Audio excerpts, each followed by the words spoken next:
Um, okay, so let's do this. I want to address the controversy, the comments, because yesterday we did the live stream, the first live stream.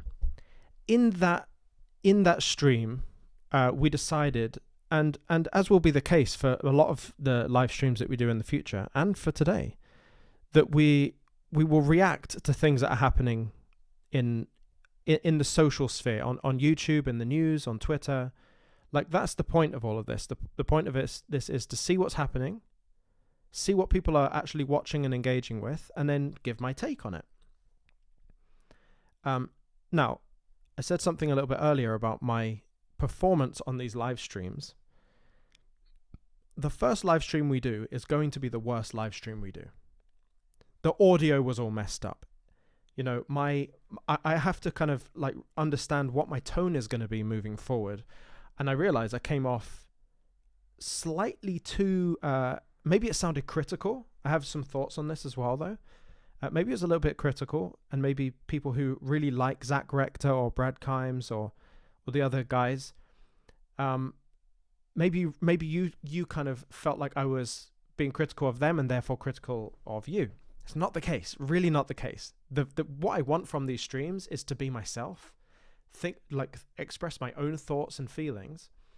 And if that is not exactly the way things line up with you, or even the way things lined up with me even just like 2 years ago, that can be okay, because people can change over time, people can adapt their thoughts. And this all really made me think, right? If you look across the whole landscape of all of the crypto influencers, right? And especially in the XRP space, let's look at, and I'm not throwing shade at any one of these people. Okay, I want to preface all of this. Everyone I've met is great. And I'm talking about people that I've met. These are all fantastic people. Brad Kimes does the same thing over and over and over again. Versan and Black Swan Capitalist do the same thing over and over and over again. Coach JV does the same thing over and over and over again. Zach Rector does the same thing over and over and over again. And that's absolutely fine.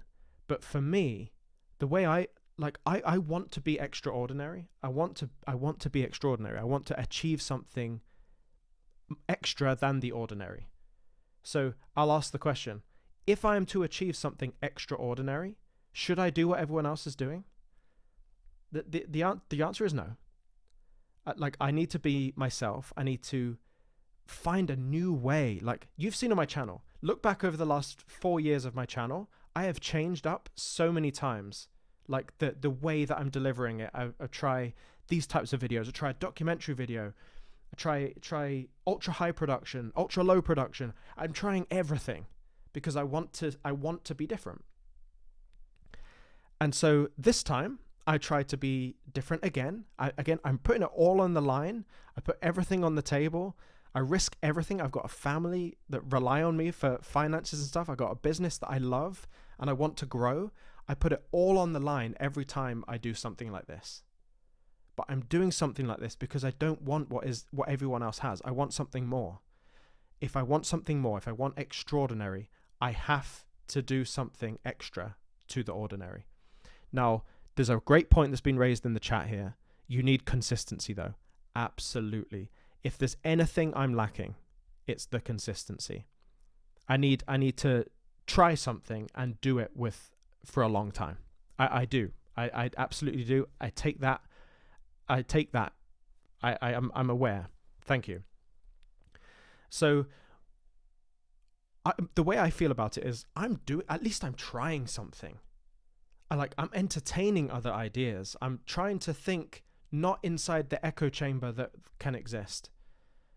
I'm trying to see other sides, and I'm coming to my own conclusions. I'm not making anyone else's conclusions. Everything you see on this channel is my thoughts and my feelings. And so this really came to light. Truly came to light. I'm going to show it to you here. I was on the Paul Barron podcast. Let's just search it up here before I bring it up. I was on the XRP podcast by Paul Barron.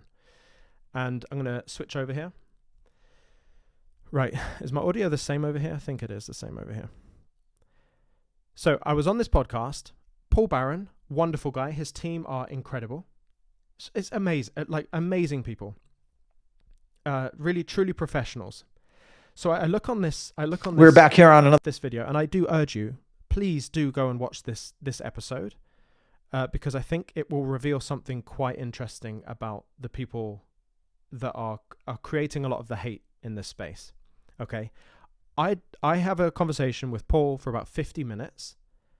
I say, like, this is for me when I look at my performances online. This is one of my best performances.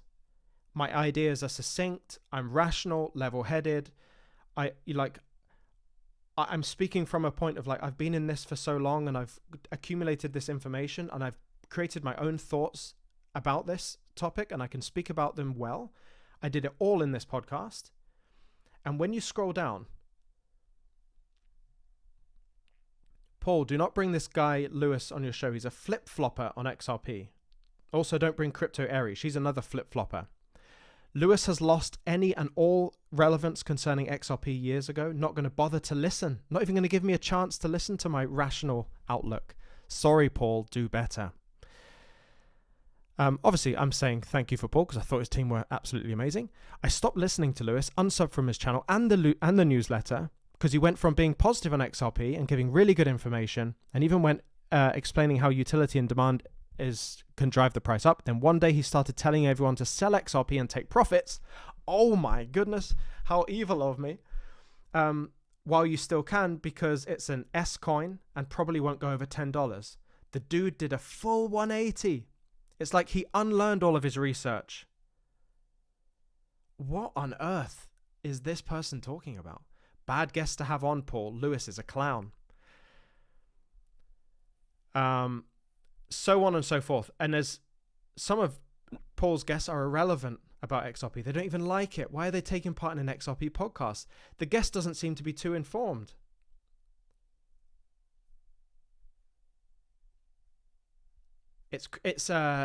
Anyway, so you can look, can't say he doesn't deserve it. Okay, so with all of that, considering there's nothing I said in this video that was actually even anti-XRP. Like I am pro-XRP.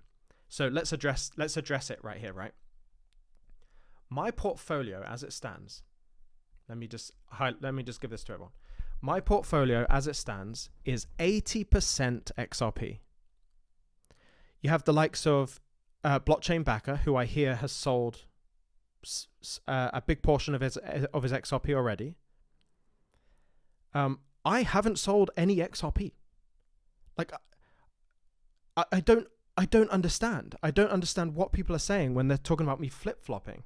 Now, what I can understand is that I've had a change in opinion that I don't believe these $50,000 price points are going to happen for a multitude of reasons. And I think, you know, having a $10 to $11 XRP is absolutely incredible. I haven't flip-flopped. Like that's the last thing I've done.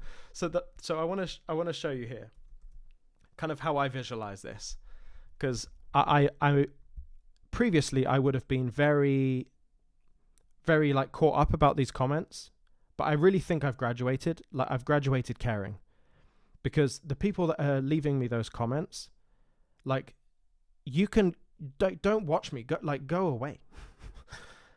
You're like we all want. I want this podcast and the things I do to be positive. I'm a positive person. So let me explain how I view this, right? So you've got, let's try and get this nice and thick so we can see it. So you've got right over here, this is XRP Maxi. Okay. Oh my goodness. Typing with a trackpad. This is XRP Maxi. This is the scheme of things, right? This is someone anti-XRP. So I'll put a negative XRP. This is what I would say if you go from XRP Maxi, then you go to completely against XRP. That is the definition of a flip-flop. here is center, here is neutral. This is where this is like you're neither here or there for XRP. I would say I'm like here. This is me. I have 80% of my portfolio in XRP and 98% of my entire net worth in crypto. The people that are here view this person, me, as the enemy. I'm just highlighting this from like a bird's eye view because how ridiculous is that? It's crazy. What are they talking about? And it's the same politically, right? If you're like a ultra far left, nose ring, blue hair type of person, and you meet someone who's left of center, they're almost as good as a MAGA hat wearing person to you. Like that's crazy to me. The difference between this maxi and me is that I don't believe it's going to be $50,000. Like, how is that a flip-flop? Now, if the comment on flip-flops is me changing my opinion, yes, I have developed as a person. I have molded what I know of the world and made my determination based on that. I'm not following the crowd. So anyway, I'm trying to, with all of that, I know I'm seeing the comments about me a bit being sensitive to comments. Perhaps I am. If you would get hundreds of negative comments about you all the time, then you might be a little bit sensitive. But I also view this whole thing as I'm graduated caring, because this video, this Paul Barron podcast, and the reception of it in the comments, clearly no one listened to the video. Like I'm just like, you're not my type of person. Everyone has, yeah, exactly, Alex. Everyone has their own opinion. And I see a comment about a flip flop. I'll get to that in a second, but it's insane. I feel like the proof is in the pudding with like how I feel about XRP. All of my portfolio basically is XRP. I haven't sold any. There's people that you know that are pro XRP that have sold XRP already. Like, what are you talking about? So please, if you're here and you're not willing to hear a slightly different side, geez, look, a slightly different angle, then please, like, you don't need to be here. So RDH, go watch your earlier videos. You said you'll never have to sell, not even at $1,000, but then you switched on your community and said that it's going to $11 and to sell. That's a flip flop. I don't believe it's a flip flop. I think I can understand why somebody at the maxi side would believe that's a flip flop, because what you're looking at there is this is the difference between holding forever and never selling and selling some. That's not a flip flop in the scale of things. Certainly about XRP, that's a philosophy change.